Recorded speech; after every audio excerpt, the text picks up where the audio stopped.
Baiklah, bismillahirrahmanirrahim. Assalamualaikum warahmatullahi wabarakatuh. Selamat pagi anak-anak semuanya. Kalian baik-baik saja bukan? Pada kesempatan kali ini, saya akan mengajarkan tentang tema 1, selamatkan makhluk hidup, dan subtema 1, tumbuhan sahabatku, pada pembelajaran 1. Adapun tujuan pembelajaran yang diharapkan pada pembelajaran kali ini adalah setelah membaca teks tentang perkembangbiakan jagung, siswa dapat menganalisis ide pokok dan informasi penting serta menyajikannya dalam bentuk diagram. Setelah menemukan ide pokok dari bacaan, siswa dapat mengembangkannya dengan menggunakan bahasanya sendiri secara rinci menjadi sebuah tulisan. Setelah menonton video, siswa dapat menganalisis perkembangbiakan generatif dan manfaatnya dengan benar. Setelah berdiskusi, siswa dapat menyusun laporan perkembangbiakan generatif melalui tabel dan manfaatnya dengan benar.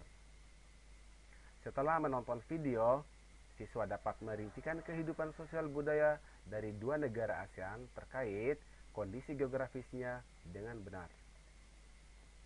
Setelah menonton video, siswa dapat menyusun laporan tentang perbedaan sosial budaya dari 2 negara terkait kondisi geografisnya dengan benar melalui diagram Venn. Anak-anak semuanya, perhatikan berbagai tumbuhan di sekitarmu. Apa manfaat tumbuhan bagi kehidupan? Yuk kita cari tahu.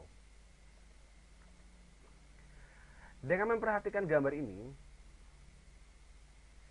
bahwa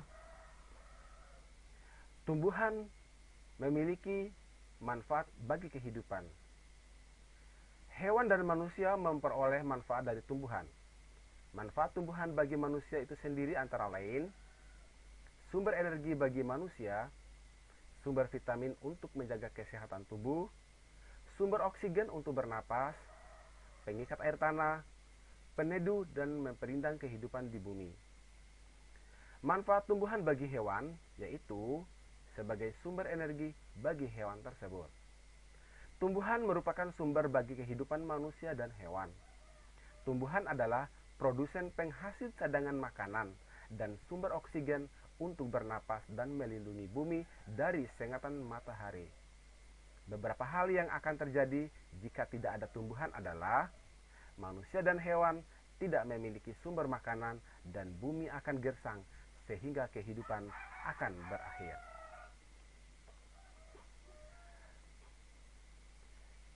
Anak-anak silakan membaca bacaan yang berjudul Bagaimana Jagung Berkembang Biak.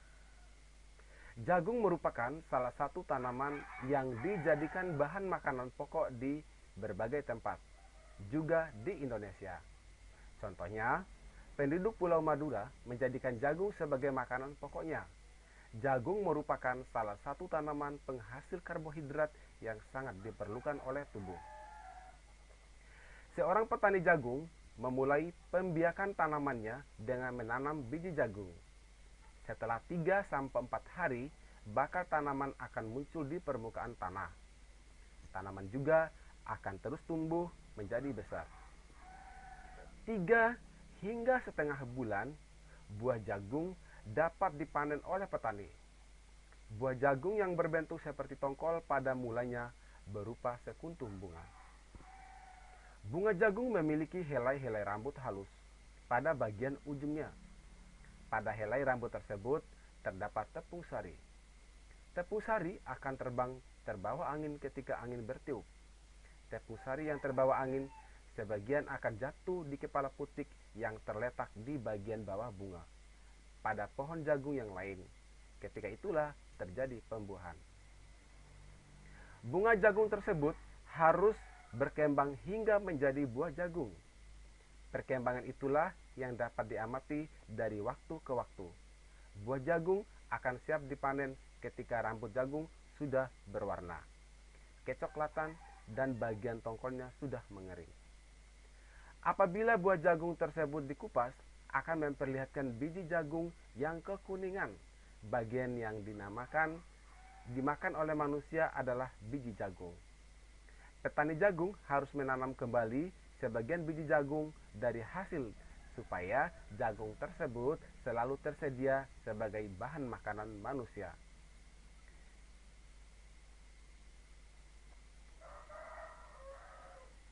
Biji jagung yang tua dapat ditanam kembali, dari sinilah akan dimulai lagi perkembangbiakan jagung.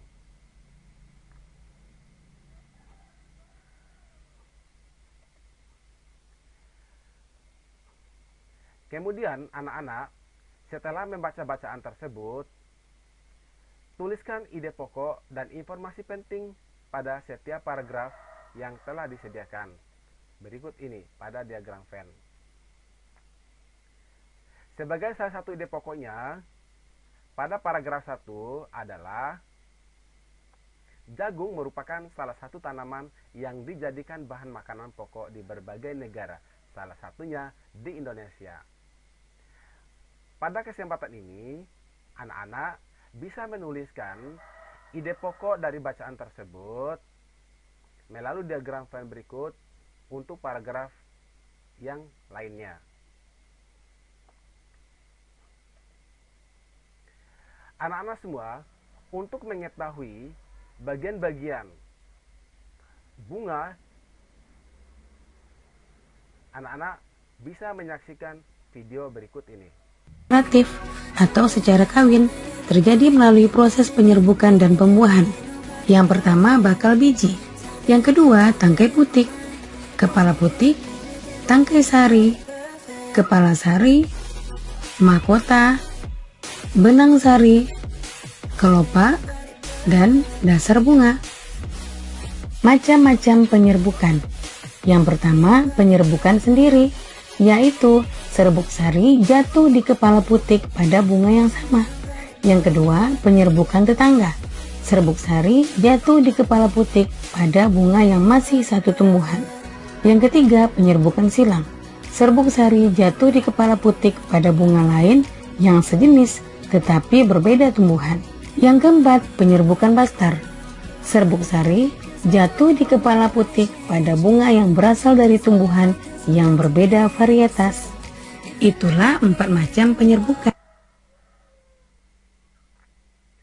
Anak-anak semuanya, setelah menyaksikan video tersebut, anak-anak dapat mengetahui tentang perkembangbiakan generatif pada bunga.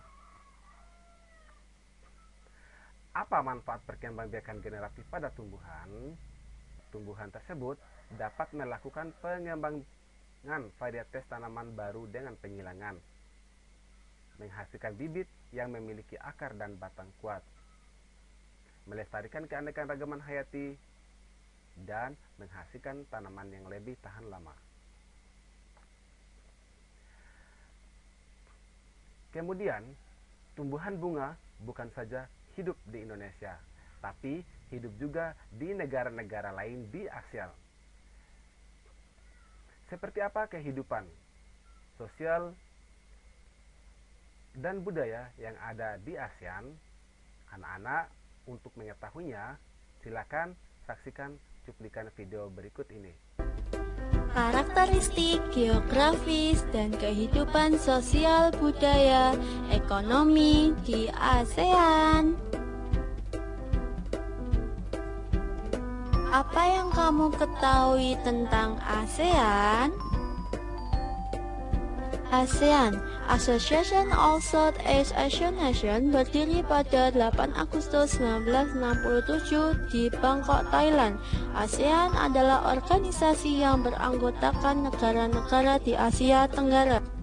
Daftar anggota ASEAN: Indonesia, Malaysia, Singapura, Brunei Darussalam, Thailand, Laos, Myanmar, Vietnam, Kamboja, dan Filipina. Letak geografi negara anggota ASEAN. Indonesia, letak geografis 6 derajat LU sampai 11 derajat LS dan 95 derajat BT sampai 141 derajat BT yang beriklim tropis. Anak-anak semuanya, Setelah menyaksikan sedikit cuplikan tadi, anak-anak untuk mengetahui keadaan geografis di negara lain di ASEAN, anak-anak bisa membaca pada buku siswa yang telah dibagikan.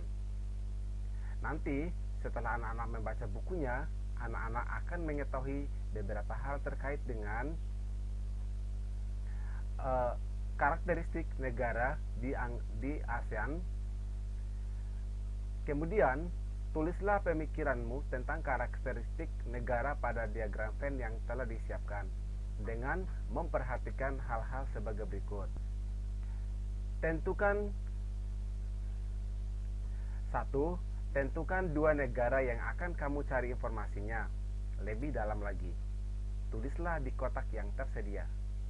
Yang kedua, tulis masing-masing karakteristiknya di lingkaran sesuai dengan negaranya. Yang ketiga, di tengah lingkaran kamu dapat menuliskan persamaan karakteristik yang dimiliki oleh kedua negara.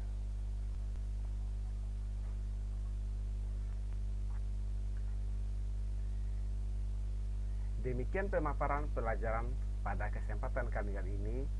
Demikian, wassalamualaikum warahmatullahi wabarakatuh.